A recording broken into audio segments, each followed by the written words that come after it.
It's another brand new week, and welcome to another brand new episode of our weekly devotion with yours truly. Woo-hoo.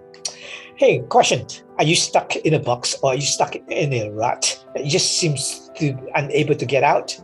Well, if you are, today I want to encourage you. My text is taken from 2 Kings chapter 5, verse 1. It says, Now Naaman was a commander of the army of the king of Aram. He was a great man in the sight of his master and highly regarded, because through him the Lord had given victory to Aram. He was a valiant soldier, but he had leprosy. Now that's a big but, right? He has everything that he wants in life, but he has one thing that is causing him pain. That is an incurable disease at that time called leprosy.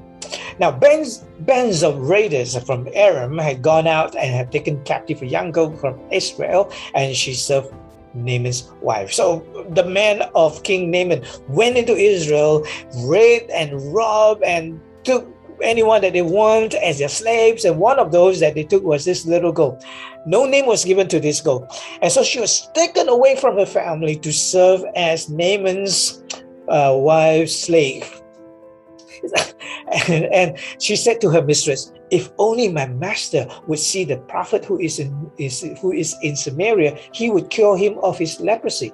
Now, this is in spite of the fact that that man is the captain of the army that came to my village and took me away from my home. If he's suffering from an incurable disease, serve him right. Very good, very good. But not this little girl. She said, "If only my master would see the prophet who is in Samaria, he would cure him of his leprosy." She was so sure of her belief in the God of Israel, and she knew that the God can heal this man. You can take the girl out of Israel, but you cannot take the God of Israel out of this girl. Naaman then went to his master and told him what the girl from Israel had said. No name was mentioned here in the Bible, but her name was spoken to about, while Naaman went to the king and told him that this little girl, slave girl from Israel that we took, she told me that if I go to Samaria, I can be healed by this prophet and all that. Her name was mentioned in the highest of the echelons in the society. And Naaman then eventually went to Samaria, and he was healed after dipping himself 7 times in the river as instructed by Elijah.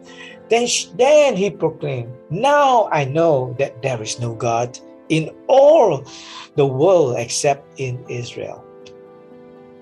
That girl, who was a slave, taken away from her family, was stuck in a box, perhaps even like a prison, because she has no freedom as a slave. Yet she helped to win one of the most powerful men in Syria. With him saved, with him knowing, God, the God of Israel, all the people with him and around him will also be saved through that one little slave girl whose name was not mentioned. If you're stuck in a box, hey, it's not trying to get out of the box. It's how you can thrive while in the box. God will make a way for you to get out. So while in the box, you can thrive, right? It's not where you are, but what you do that matters. Because people notice what you do. They don't really matter. It doesn't matter where you may be. So your attitude determines your altitude. It was the attitude of the little girl that determines her altitude.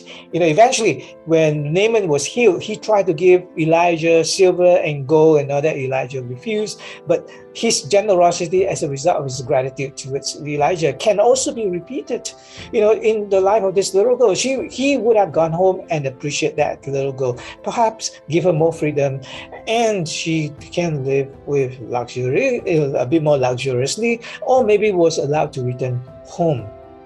That might be her ticket out. Hey, there are 3 attitudes that we can learn from this little girl. No name, but she's a hero as far as I'm concerned. Number 1, while you're in a box, open your eyes and be attentive. Be attentive. Open your eyes to other things, other people, more than just yourself. Perhaps there's someone else that you can help, someone else that you can share, your life with, that can be an encouragement to them. So life is not just about yourself. Remember, when you are being put in a box, perhaps God has that intention for you to do something meaningful for him. So open your eyes, don't mope and cry and complain, but be attentive to the environment and the people around you. Number two, wherever you are, however unhappy you are, give your best effort, because people who give their best will always be noticed. Thirdly, our attitude of compassion.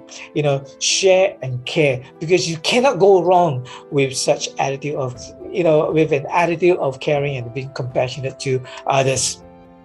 Ray Kroc, the one who bought over McDonald's and set it out to be a world business empire, right? He said this: luck is a dividend of sweat. The more you sweat, the luckier you get. As a Christian, I don't believe in luck. Let me change what he said a little bit. Opportunities are dividends of hard work. The more hardworking you are, the more opportunity you get. So if you are stuck in a box, hey, look for opportunities. Set up your framework, know why you are, who you are, whose you are, and then work hard and make sure that you spread your network. Care for others. You never know. The people you care for can help you to get out of your box. Right, the Lord bless you and keep you. May the Lord make his face to shine upon you and be gracious to you. May the Lord lift up his countenance upon you and give you peace. All right, as you go through your week, if you're stuck in the box, remember, open your eyes and be attentive to other people's need more than just yours. You never know who you are helping. All right, number two, give your best effort. And number three, care for others. At the same time, you care for yourself. All right, have a good week ahead and God bless you. Woo-hoo.